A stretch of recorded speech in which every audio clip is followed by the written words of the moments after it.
Haddaan ka hadalno qofka qaabka jadwal u samaysanayo marka uu rabo in noloshiisa uu maareeyo, waxaa samaynaysaa weekly schedule samayso.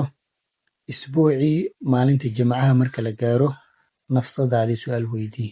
Isbuucani maxaa kuu qabsoomay? Maxaana kuu qabsoomin? Waxa kuu qabsoomay wayba kuu qabsoomin. Waxaysan kuu qabsoomin su'aal isweydii sababtay u qabsoomi waayeen maxay tahay. Kabacdi haddana intaysan kuu qabsoomin sida ay u qabsoomi lahayn ku dadaal. Marka isbuuc walba noloshaadii aad qiimayso, su'aalo badan iska weydiiso for 6 months. Noloshaadii heer sare bay gaari doontaa. Laakiin aayahaagii qof kale inay ku imaato kula talinayso ama horumarkaagii ma jiri doonto ilaa adiga go'aan aad ka qaadato. Go'aankaagii qaado, nafsadaadii horumari, ka fikir dantaada.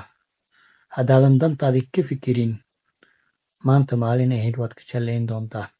Shalaygana ma soo hormaro, gadaal buu ka iman doonaa. Markaas baad dhihi doontaa caqliga gadaal buu igaga imaaday.